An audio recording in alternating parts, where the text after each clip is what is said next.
I always tell you the same thing, at least try to, the gratitude. I don't take this time for granted. I'm always grateful for the opportunity to be with you here. And I hope that some of you who, maybe when you started coming to the church, it was, got to go to church because of a sense of whatever, finally are coming to the sense of it's an hour or two at best of time well spent learning about God's Word with God's people in what I call perfect fellowship, which is everybody keeps their mouth shut.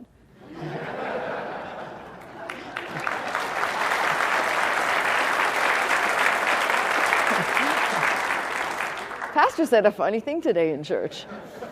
But what I want to say is, the gratitude that I have that there are those people who God is bringing who wish to hear the Word of God. We live in a very strange time where people have put an idea of what the church is supposed to be and what it's supposed to do. If you were listening on Festival, that's exactly what I was talking about. I think I've been talking about it since I took the pulpit. Dr. Scott talked about it and fought against it. It's a never-ending battle against the world ideology and encroachment of ideas of what we ought to be doing. But if you're going to call yourself a Christian, the most important thing is to be a follower of Christ. And the commission to the disciples at the close of Matthew's gospel is, go ye into all the nations, making disciples, learners of all things whatsoever I've commanded you, teaching them these commands, if you will. And the whole book, Old and New, is unwrapped in the flesh, if you will, when we encounter Christ. So if you're not willing to spend the time here to learn about God and His Word, save yourself the trouble. There are a lot better things you can do with your time if you're going to say you're a Christian, but you won't devote the time to studying, because this is the idea that is peddled everywhere. Church is an entertainment place. You got a good rock band, you got a good light show, you got some fans blowing, and maybe some people will fall over, and you'll leave feeling like you've been captured and manipulated by the Spirit. And it may be a spirit, but it sure is not the Spirit of God. That much I can say. When the Spirit of God takes hold of God's people, there's order. I'm not telling you that, everybody sits there like a robot either, but there's order. God does things in an orderly way, and He opens the mind to receive His Word, not the good thoughts and the positive thinking. There's nothing wrong with that, but when you come into the church, we're going to learn about God's people, God's way, God's Word. All right. In the previous messages, I've pointed out that God called a man out of Ur of Chaldees named Abram. And to Abram was given many promises, land and seed, that would come from the seed from his loin. He would become father of many through the natural process, but somewhat miraculous, but natural process of he and his aged wife. And through that line, which produces Isaac, we then go on to the children of Isaac, or at least the child who will become Jacob, known later as Israel, as his name is changed from heel catcher, conniver, deceiver, Jacob, to Israel. And it is Jacob, I'm doing this deliberately, / Israel, his sons, that we have been looking at, and his sons birthed out of 2 sisters and the handmaids of each sister, Leah and Rachel, and their handmaids. The children of Jacob, which are later referred to as the children of Israel: Reuben, Simeon, Levi, Judah, Dan, Naphtali. There's one daughter, Dinah, Gad, Asher, Issachar, Zebulun, Joseph, and Benjamin. And these essentially they are the children of Israel. The only thing that will change in the big scheme of things is that Joseph, after he is sold into slavery and basically peddled to his dad, Jacob, as dead, will be in Egypt. I preached that message in prison for a purpose. He will give the words of interpretation of Pharaoh's dream. He will become the most powerful, second after Pharaoh, most powerful man. He's given a wife in Egypt, the daughter of a priest.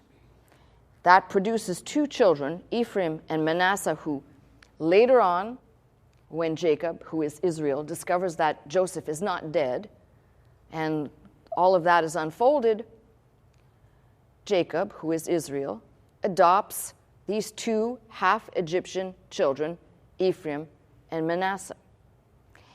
Just before Jacob's death, he basically blesses all of the children.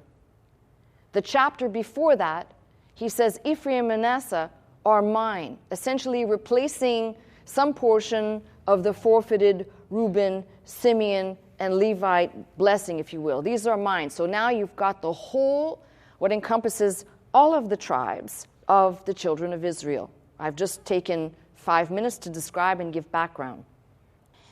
Now, when people talk about the lost tribes, it's important to recognize that these people will go into the land of into the land of Egypt, rather, as free people. That is where Joseph was. That's where all the food was, because there was a famine in the land. And just as was foretold many generations earlier to Abram by God that these will go into Egypt, they will come out 4 generations later, richer, and not 4 generations of slavery, but they were enslaved whilst they were in Egypt. Now let me pause right there. Before they are enslaved, before there raises up a Pharaoh at the death of Joseph, who knew not Joseph, before that time, there will actually be an exodus before the Moses exodus. There will be an exodus out of Egypt, which I'm not going to discuss today. But I just want to put that somewhere as a pin. We talk about the Exodus, and people who don't have the depth of knowledge will say, of course, it's Moses that led the people out. But there was an Exodus prior to them being enslaved. There was an Exodus out of Egypt of a few of these people, not all. So just put that mentally aside somewhere. A future message will deal with those people. But now, back to the people who are in Egypt's bondage. They, of course, are led out by Moses, their deliverer, and because of their sinning, grumbling, complaining nature, they wandered for 40 years in the desert, what really should have taken them just perhaps, I don't know, or not maybe a month, I don't know, or 2 months at best, depending on how fast or how slow they walked, was 40 years of wandering all over the place, because God said, nope, right? But in the process, we have a man who is raised up in that group, Joshua. And after Moses and Aaron leading the people, Aaron being Moses' brother, and Aaron committing the terrible sin of building the golden calf while Moses was up on the mount, and Moses committing the terrible sin of striking the rock a second time when God said, speak to the rock for water to come forth. Let's just say that both of these men did not get across the line into the land, but God raised up one, Joshua, to take the people into the promised land. And the book of Joshua picks up and tells of the people entering into that land, how they had to go in and conquer the land. The land was not free of pesteous people. God said, go in and kick the shellacker out of those people. Go in and claim your land. Now, just stop right there for just 1 second and think about it. Anytime that there is a promise of God in the book, why do we think, well, yeah, of course, there's no labor in it at all. You know, we read it, and there's no laboring to enter into that and wrestling to claim something, but that's the way God does something. He says, this is yours, but you got to pray it out. You got to claim it out. You got to work it out. I'm not talking about works, but I'm talking about just like these people did. There were enemies in the land. Go claim your territories, but you're going to have to do some fighting for it. And the book of Joshua basically is all of the territories being meted out to the respective tribes, save Levi, who does not get land. And we have a record, more or less, at the death of Joshua, of essentially a gap of time where there is no one leader as Moses was leading the people, as Joshua led the people in. But we have a period called Judges. And the period of the Judges begins the book of Judges. And if you read each one of these judges, you find that there is a judge representative of each tribe. In the book of Judges, there's also a terrible story that I believe I taught on. I don't think it was a message here. I think it was a festival that I did regarding the rape and essentially the death of a concubine of a man from the tribe of Levi. And essentially, the tribe of Benjamin was not cooperating in handing over the guilty parties, if you will. And it looks like at the beginning, this tribe of Benjamin starts wiping out and killing people because there's a clash. And then the tide turns, and suddenly, those very same people who are demanding the guilty parties be handed over start killing the tribe of Benjamin until the tribe of Benjamin, which was thousands in number, is now reduced down to 600 men. And there is a passage in the book of Judges, I believe it's in Judges 21, and it makes reference to the people are now concerned that essentially God forbid that this tribe should be wiped out and that Israel, Benjamin, should not have an inheritance. And if you want to interpret that prophetically, it's important. They recognized the necessity of these children and their descendants and the generations that ensued being perpetuated and preserving their tribes. Now, I want you to just kind of go, okay, that big deal.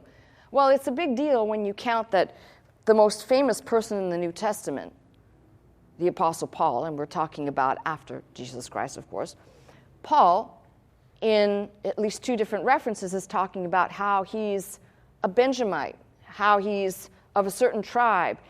Even down through the centuries, it was important to those people to maintain their identity for a purpose. This is why the genealogies, I've told you, I've done several messages out of the genealogies, where people are going, hey, you going to do a message on genealogies? Yep, because it's real important. These people believed in preserving this information to give us the breadcrumbs to find our way back if we really want to look. So I go back a little bit and say, from the book of Judges, the passage I quoted, Judges 21:17, which is the question, should the tribe be eliminated of Benjamin? Because now they were reduced down to 600 men.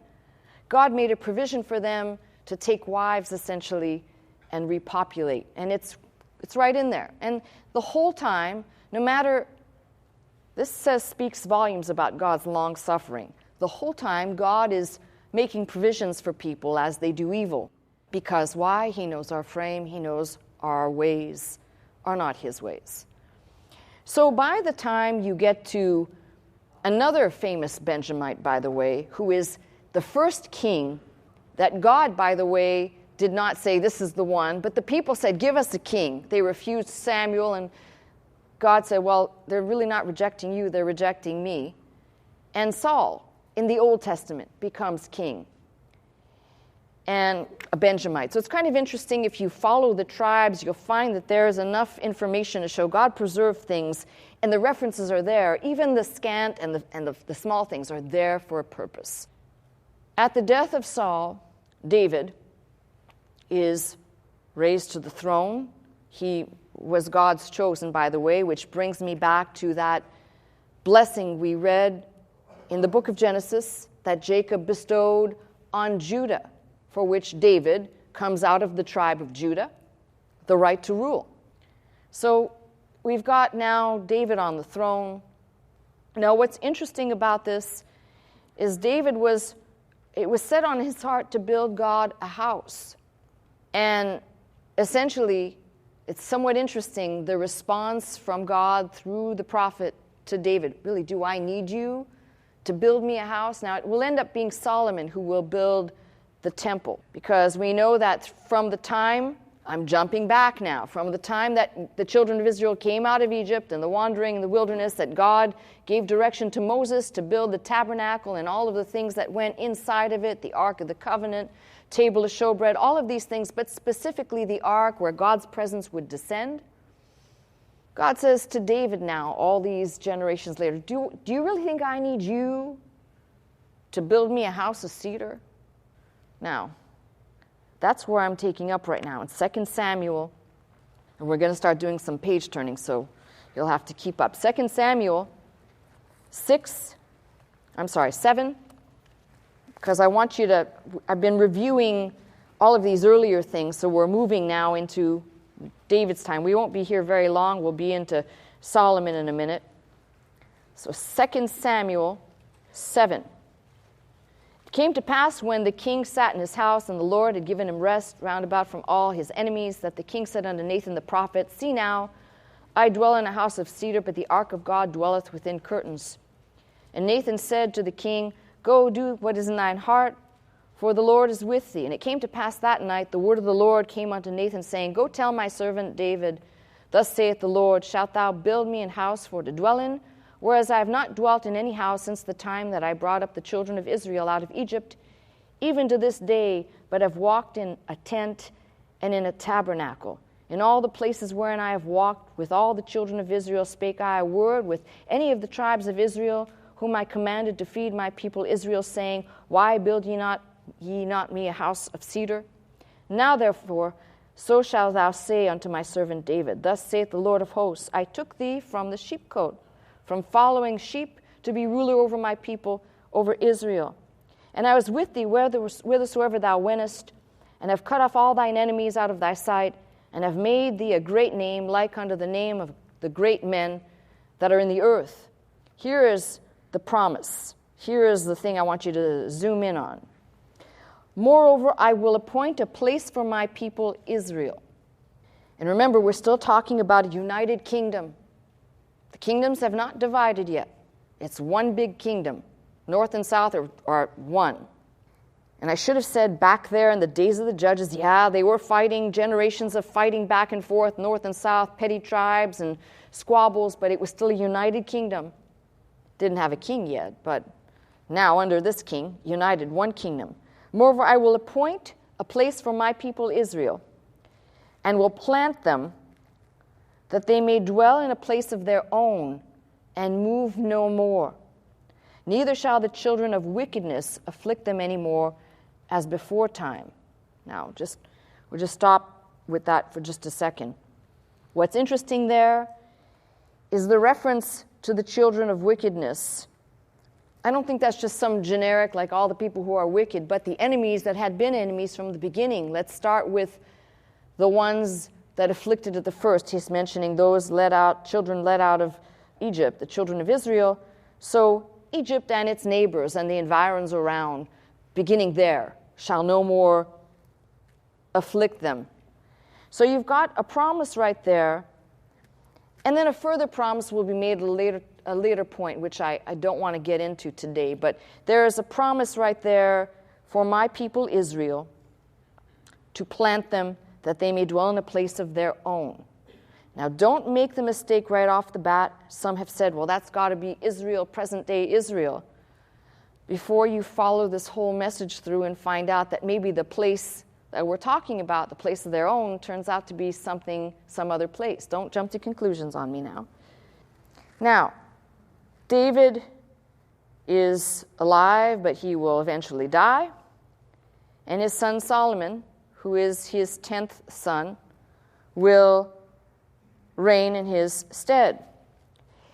And 1 Kings, I told you we'd do page turning. 1 Kings 11, I've told you, David has reigned and died. We've got Solomon, and Solomon is reigning. But it says, beginning at verse 9 in the 11th chapter, 1 Kings, the Lord was angry with Solomon because his heart was turned from the Lord God of Israel, which had appeared unto him twice. And he commanded him concerning this thing that he should not go after other gods, but he kept not that which the Lord commanded. Wherefore the Lord said unto Solomon, forasmuch as this is done of thee, thou hast not kept my covenant and my statutes which I have commanded thee, I will surely rend the kingdom from thee, and will give it to thy servant. I'm going to take it away from you. But, notwithstanding in the days, I will not do it for David thy father's sake, but I will rend it out of the hand of thy son. This is what's so interesting, because Solomon's son, Rehoboam, will come to power, and the kingdom will be essentially, all but one portion of it, will be taken out of his hand. And for the first time, after the death of Solomon, that is 930, approximately 930 BC, after the death of Solomon, and shortly after Rehoboam is reigning, the kingdoms will split, north and south. So Rehoboam comes to power at the death of Solomon. So if you read with me 1 Kings, just a little bit further away, 11:43, last verse of the 11th chapter. Solomon slept with his fathers and was buried in the city of David his father, and Rehoboam his son reigned in his stead. So now we've got Rehoboam. And Rehoboam essentially must hear the complaint of the people, because the people come and they say, "You've placed a heavy yoke on us of taxation for the building of the temple and other things." Even though it says that Solomon was blessed with wisdom, he certainly, I don't know if he was blessed with wives, but he was blessed with wealth, but they still had to impose taxes.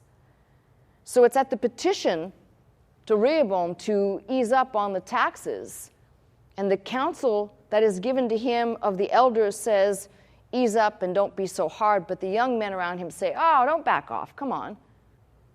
Now, stick it to him some more. And that brings on a revolt, essentially. And that's where we have the kingdoms dividing. Jeroboam, who is an Ephraimite. Now, I'm using terms now that I'm going to try and I'll explain now, but at some point I don't want to have to explain. That means he is from back there in the woodpile from the tribe of Ephraim. Remember, that's the one of the two half Egyptian children born to Joseph. Family generations passed down now. And it's still being preserved. So Jeroboam, if you were reading in 1 Kings 11 and verse 26, Jeroboam, the son of Nebat, an Ephratite, which is actually an Ephraimite, the same word, same essence, from the tribe of Ephraim, is reigning. 10 tribes, northern kingdom, Rehoboam reigning in the south. Now, if you're not willing to keep these things separate, the rest of the Bible is going to be absolute nonsense. It's like people reading and they don't understand. There's going to be two separate lines of people reigning, two different chroniclings, two different histories of the north and the south, separate. House of Israel, house of Judah. Now, house of Israel, later on, and a few chapters from now, a few verses from now, I'll show you, will become called, house of Israel will be known as well as Samaria, be known by other names, Ephraim as well. And those people from the southern kingdom, house of Judah, will be known as Jews. Now, I'm going to show you today, because some people are going to go, oh, you can't say that word. That's, it's such a derogatory. No, that's the way they were called, because Judah and Jew, it's anglicized, if you will, Yehudahi, Jehudahites. There is no J, by the way, in Hebrew. It's, for those of you who read Hebrew, it's a Yod, Yeh. So they were from Judah, and the people that came from Judah or Yehuda were Yehudahites. That's how they were called. Now, in the pages in front of you, you've got the revolt of the northern tribes, beginning in the 12th chapter in verse 19. So Israel rebelled against the house of David unto this day. This rebellion produced the divided kingdoms. Now, if you're still not sure, and I just made the reference, I said to you, I'm leaving breadcrumbs big time for all of you hardheads and for people, yeah, I don't know about that. Because trust me, I've been around so many of those, I don't know about that people. They don't know because they haven't looked. I told you you're going to do a lot of page turning. So hold your page where you are right there in 1 Kings 12, but I want you to turn to 2 Kings 16 and verses 5 and 6, but specifically verse 6. Let's just read verse 6 so you can see how clear this is. First reference, 2 Kings 16, 6. At that time, Rezin, king of Syria, recovered Elath to Syria and drave the Jews from Elath. So here's the first place recorded where we have Jews in the Bible. Now, for the benefit of those people who haven't been here a long time, we're looking at the King James, product of 1611, King's English. But the bulk of this, you'd be better off to look at the Hebrew if you could read Hebrew. And you'll read that where it says here the Jews from Elath, the Hebrew reads Yehudahi. So we're still talking about those people from the southern kingdom. I want to make that abundantly clear, and you must separate these people. Why? The importance here is if a person fails to make the distinction between those people of the north and those people of the south, you'll end up with what I watched as a program on TV where there was no separate groups of people. They were considered one group, deported in the Babylonian days, and that's just fraught with error because now you're grouping two separate and distinct, which the Bible will keep. They will keep them separate and distinct, by the way, straight until the end. So as long as you keep the house of Judah and the house of Israel separated in your mind, at some point, the prophet Ezekiel will talk about these two different houses represented by two sticks and tells the prophet, take the two sticks and put the two sticks in one hand, representing a future time that has not yet happened. And this is why I told you, if you don't get these things straight as a foundation, you're going to be so confused. You know, I started studying the Bible listening to Dr. Scott, and it made no sense to me. I couldn't figure out, I'm admitting to you, I mean, this is 20 years ago. It made no sense to me why the records of Kings and Chronicles, one says this and one says that, but they have crossovers of names that are similar and, familiar. Well, because I then didn't understand the separation between the north and the south, and one is a chronicle, one is a record of the northern, and one is a record of the southern. Without making that distinction, you're going to be confused. What am I reading? So, I just did that for the sake of people who are hardheads like me. Okay? All right. Because I believe we all have to start somewhere, by the way, and the journey is complicated enough. So forgive me for the simplicity here of explaining this. All right, back in 1 Kings.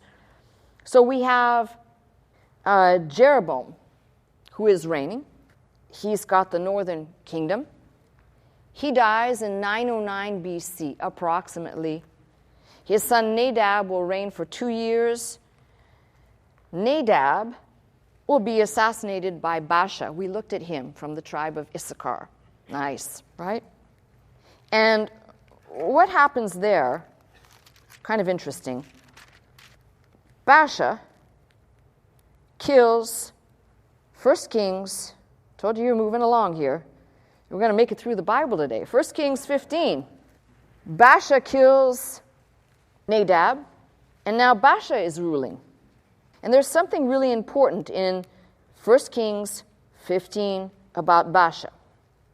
It says that he reigned over all of Israel in Tirzah 20 and 4 years. So Baasha established the capital of the north in Tirzah.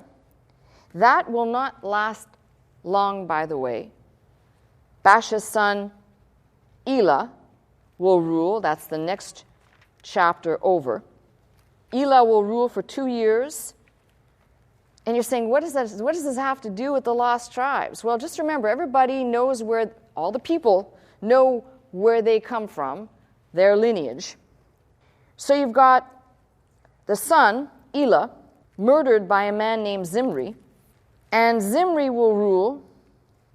If you want to read in 1 Kings 16, it says, Zimri went in and smote him, referring to Elah, killed him in the 27th year of Asa king of Judah, and reigned in his stead. Came to pass when he began to reign, as soon as he sat on his throne, that he slew all the house of Baasha. He left him not one that pisseth against the wall, it's King James for you, neither of his kinsfolks, nor of his friends. Thus did Zimri destroy all the house of Baasha, according to the word of the Lord, which he spake against Baasha by Jehu the prophet. And for all the sins of Baasha, and the sins of Elah his son, by which they sin, and by which they made Israel to sin, in provoking the Lord God of Israel to anger with their vanities. Now Zimri rules, but Zimri is going to essentially commit suicide. And you read about that in verse 18. Came to pass when Zimri saw that the city was taken, he went into the palace of the king's house, burnt the king's house over him with fire, and died. Committed suicide. Now this is what's important. Remember, up until this point, Tirzah was the capital, the palace was there, that was the epicenter of the northern kingdom. Now, at the death of Zimri, there's going to be a bifurcation of the people within the northern tribe temporarily. Some of the people begin to follow a man named Tibni, the son of Ginath, and others followed Omri. And verse 22 says, but the people that followed Omri prevailed against the people that followed Tibni, the son of Ginath. So Tibni died, and Omri reigned. And what is important about this? Verse 24, he bought the hill Samaria of Shemer for 2 talents of silver, built on the hill, called the name of the city which he built after the name of Shemer, owner of the hill, Samaria. So from this time forward, the capital of the northern kingdom will be Samaria. And sometimes when you're reading Scripture, it will refer, as if we all assume, it will refer to Samaria. It's referring at times to what we're describing right here, but also the people that live there, like we talk about Israel and the house of Israel, or Judah and the house of Judah.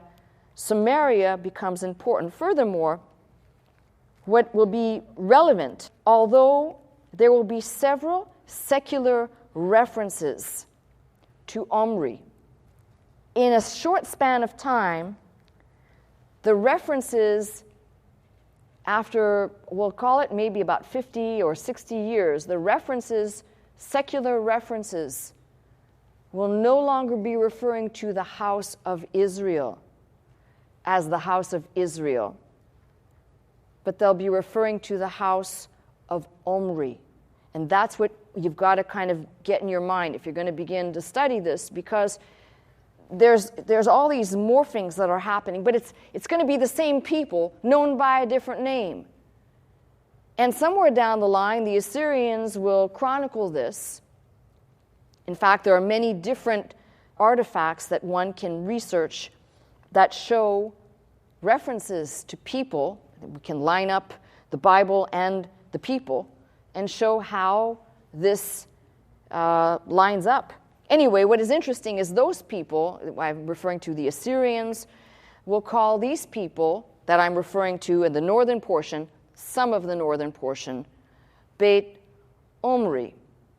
And I'm just making that generic. There is, if you want to do your own research, the British Museum has a beautiful 9th century, authentically real, beautiful Moabite stone. It's done by the king of Moab, Mesha, which mentions Omri, king of Israel, that oppressed Moab many days but subsequently lost. There is still a reference there to Omri in relation to Israel, but that will suddenly die out, and it'll become people of the north referred to as the house Beit Omri. And why is that important? I'm going to try and put this out there, and this is something I'll have to come back and review. Because later on, we're going to find people being deported and moved around by the Assyrians as time moves on.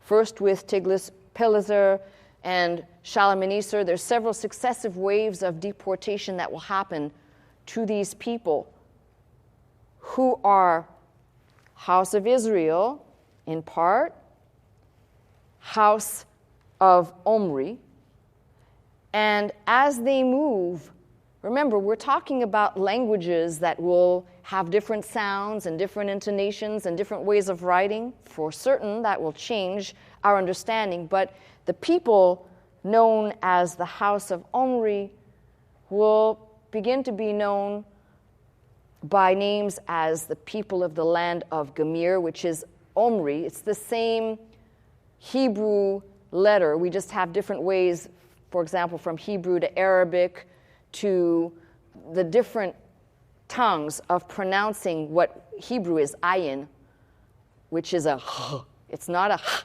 but it's a h. It's kind of a gross sound. But what is important is that these people will be referred to as people from the land of Gamir, the Jamira, and we'll trace these people as we begin to see.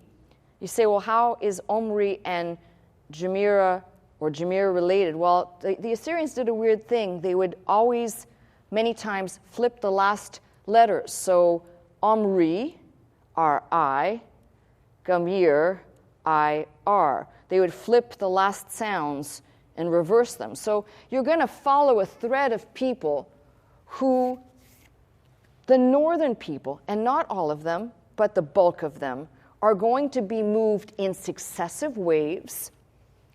And as they begin to be moved, they are not moved in the same way that the later people of the south who are brought into Babylonian captivity, they're not moved the same way.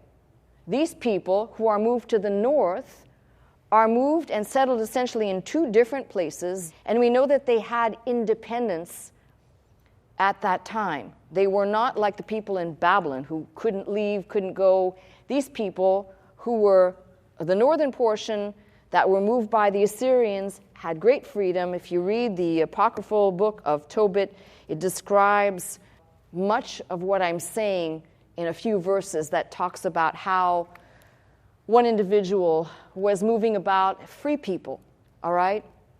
So it's important. This is a marker in trying to locate people whose names will change, by the way, and that if you are going to navigate down the pipeline, some of you will be familiar with literature on what's called the Chimeroi or the Cimmerians, and those people who may be later referred to as the Celts. And these people will be all of the same branches of people that are migrating and moving. So as we begin to put down, as I'm putting down the breadcrumbs today, I want to make sure that it's understood there's a reason for tracing out these people. Now, I have to get myself back in line here because there's something that I need to tell you that's pretty important.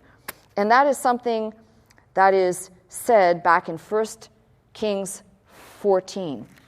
1 Kings 14, 15. For the Lord shall smite Israel as a reed is shaken in the water, and he shall root up Israel out of this good land, which he gave to their fathers, and will scatter them beyond the river, because they have made their groves provoking the Lord to anger. Now, I want you to focus on that right there. They're going to be scattered beyond the river. And the reference of beyond the river is always referring to, in this case, beyond the Euphrates. There'll be scattered people beyond the Euphrates River. Now, if you're ready, we'll just read a few of the opening verses of the book of Hosea.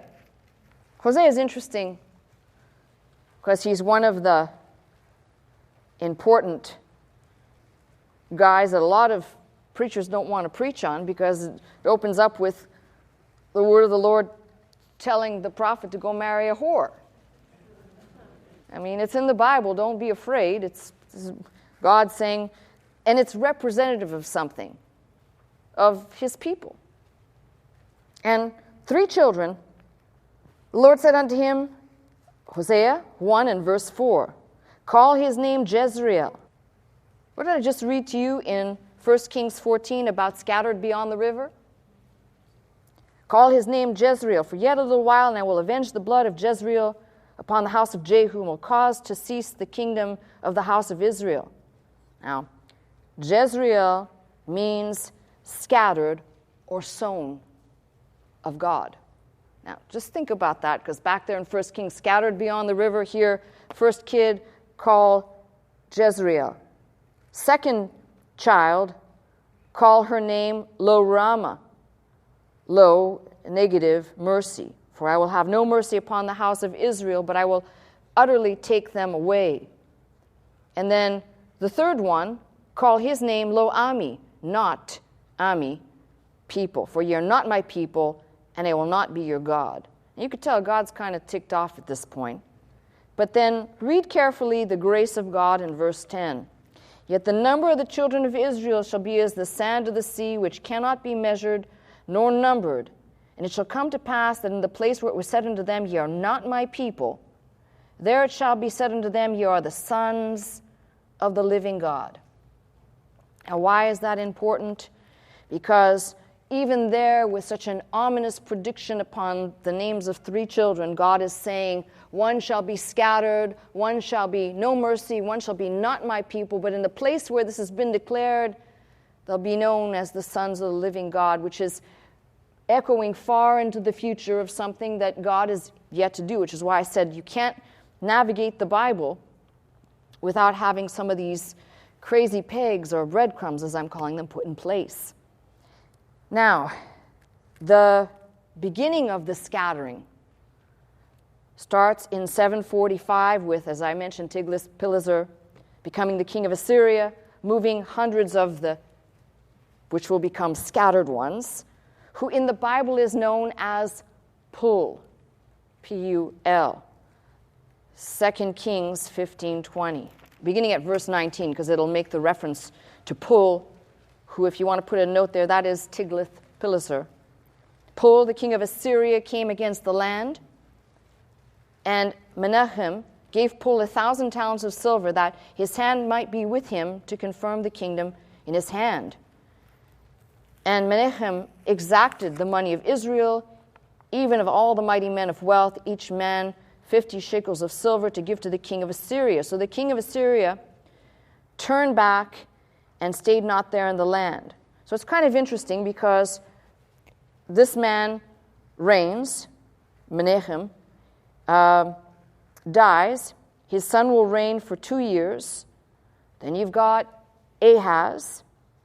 And the reference in 2 Kings 16:7, another king is reigning. Ahaz sent messengers to Tiglath-Pileser, king of Assyria, saying, I am thy servant and thy son. Come up and save me out of the hand of the king of Syria and out of the hand of the king of Israel, which rise up against me. So now we have this picture, if you will.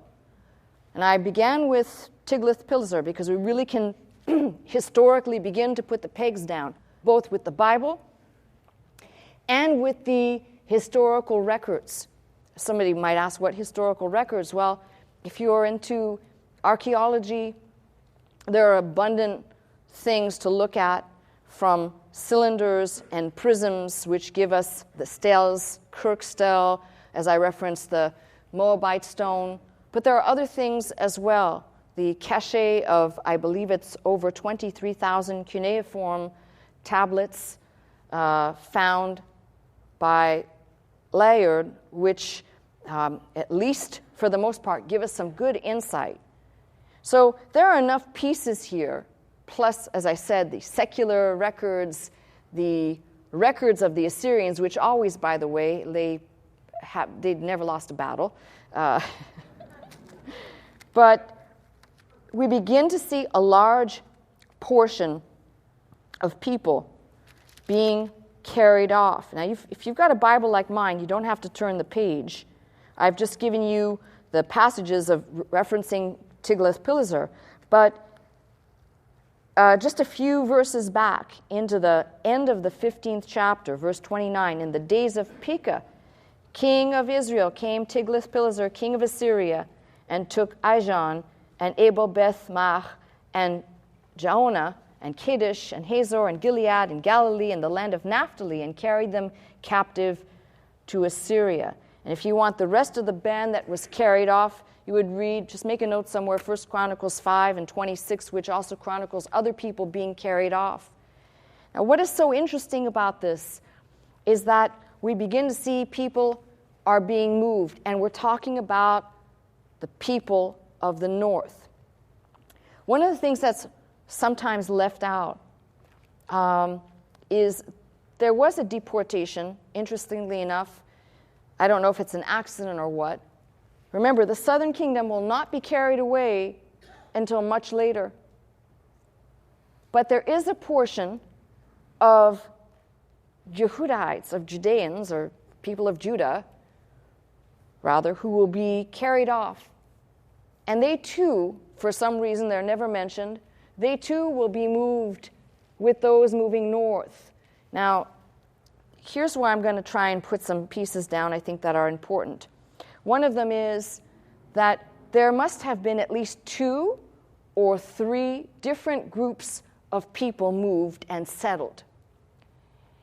And I think with the final wave of people, maybe with Shalmaneser or one of the later kings, bringing a whole host of people and depositing them, migrations begin to move even further. And there is a record in the Apocrypha, and I will read it to you briefly, from the vision that is given to Ezra, which in the Apocrypha is 2nd Esdras, where it's kind of interesting.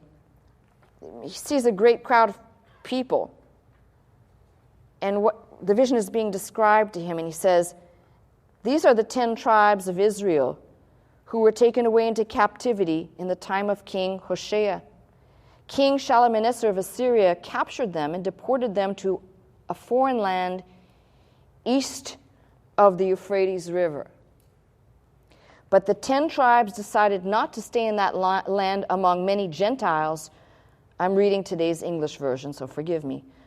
"So they moved farther east to a country where no human beings had ever lived before." Now, remember I said there was a portion of people taken that were part of the southern batch. I just referenced that in passing for some reason, because here it says, "There they hope to keep their laws." Well, by the time the people, the bulk of the north, had been moved, much of the law and laws had already been abandoned. And this is why it's important to take the reference of the few that might have been moved that were still practicing what would have been going on in the southern kingdom in the epicenter, even though it was perverted and it was far off from the original intent, they were still perhaps practicing some things. That is the reference here. There they'd hoped to keep their laws, which they'd failed to keep in their own country. When they had to make the difficult passage across the Euphrates, God Most High performed miracles for them and blocked the channels of the river until they'd crossed over. For their long journey through that region, which is named Azareth, or Azareth, there's a reference in the King James to Asareth, took a year and a half, and they lived there ever since. And then it goes on to something that's a prophecy of a future time of the return of Christ. So it's somewhat interesting that if one is willing to look, we see that we cannot homogenize the people of the north and the people of the south. Now, some people were moved into what the Bible is going to refer to as the land of the Medes. And there are even territories given that spell out in the approximate area. And as we begin to trace Bible and archaeology, we find out that these people are not lost. They were never lost. And that if we begin to pay close attention, the people that were of the south who are carried off into captivity, into Babylonian captivity, and we know that there's a portion of those people who will stay in Babylon, and the small amount, the 50,000, 60,000 that return to rebuild Jerusalem, southern kingdom, and those that remain in the area of Babylon who will begin, they've made their life there 70 years, to inhabit. Those were people of the south who begin to inhabit and stay there and not return back. But the people of the north begin a migration. And we can go to the secular records of Diodorus Siculus and Strabo and others who chronicle people who will encounter them, and their description and their customs and their methods fit the people of the land of Gemira. Remember, Gemir, tracing back to Omri, King Omri, people of Israel, who will then also, as I said, be referred to as the Cimmerians, the Chimmerioi, who later on the Greeks encounter and call these Keltoi, the Celts. And when we begin to trace, don't homogenize everything and say, well, what about this other tribe over here? Because I've yet to tell you about a few other tribes and their migrations, including the one I mentioned that happened, the Exodus before the Exodus, which will help us to understand a little bit about how people got to where they are and why when people say, well, what does it matter? Well, it matters because as time goes on, we no longer identify ourselves as part of a tribe, part of a clan. Our memory traces, just speak of America as a young country, we don't have that capacity. We may have the ability by DNA to trace back our ancestry and say the roots come from or the country of origin or something, but we no longer know our tribal origins. But these people kept the book and kept the record for a reason. And as we move towards the prophetic, it becomes important to understand the references and the words that are given, for example, in the book of Daniel, to thy people and upon thy people, referencing where Daniel was from and the place he was living with the people he was living, versus other peoples who have been scattered, and the two people are not the same. They may come from Father Jacob, who was very busy, but these people to the north ended up in buffer zones or buffer states. And why it's important to separate them, and I'm not going to go into detail beyond this. Why it's important to separate this is because we'll begin to see a spin-off of other people who will appear, whom the prophet Amos will refer to in a promise that he gives regarding the house of Isaac. And some of these people who have been moved off that way, like Dallas Raines, moved off that way, will be in one of those buffer zones referred to as the Eskuza or the Sakai or the Sakasuni. And although they're people that were moved, they resided in different places at different times, in similar time frame, but will migrate into different areas. And these people are the people that will pop up in other places. So when people talk about the origins of something and want to tell you about the Jews, and I hear this and it drives me crazy because it's homogenized as if everything is one big lump sum. It's not. House of Israel and the role that the house of Israel, the scattered people, versus the house of Judah and the Jews play in the last days are tied together, but never put them together as in this time, because that togetherness only happens after another set of events will occur, as I quoted Ezekiel and other passages that will line up the reintegration of two peoples becoming one. That is the lineup for the very end of time. We'll call it the last 7 years period, or seven years period on earth, that last portion of time recorded for us, giving us a picture of which peoples and which origins and which areas. When people begin to talk about how important is all of this to understand, extremely important. The mistake of homogenizing is costly. And when people talk about what part America plays a big part. Don't worry right now about how unstable we look, because it's only, cheer up, saints, it's only going to get worse. Don't look for the days of when England used to be a stable place, because those days, the erosion of the stability that we had even in the last 50 years past between America and Britain seems to be very shaky now, and nothing seems to be as it was, but that's the setting up, the stages, if you will, for the times that will come. But God is in control of all this. And if you could even possibly believe when people say, well, these people just disappeared, they wandered off somewhere yonder, and they just disappeared. Explain to me how, at the very same place where these people disappeared, another group of people shows up with a very civilized, very perfected culture, language, and customs, not practicing the southern kingdom's worship, but with very precise ways and customs. A people just appears in a different place and tell me that it's an accident when there are enough breadcrumbs through inscriptions, through archaeological artifacts, and through the Bible to say these are the people who have been labeled lost, and they are sure not lost, and God will one day call them out of the people, as the prophet said, in the place where I said this, to be the sons of the living God. We, the church, embody that in Christ in the now, but a time will come for that unification, which is not yet. I'm out of time, so if you want to hear the rest of this without too much review, or maybe no review at all, you got to be here next week. That's my message. I'm Pastor Melissa Scott, pastor of Faith Center, Glendale, California. I teach every Sunday morning at 11 a.m. If you'd like to attend services with us, simply call the 800 number, that is 800-338-3030, to join us. If you'd like to watch, listen, and learn 24 hours a day, simply log on to our website at www.pastormelissascott.com.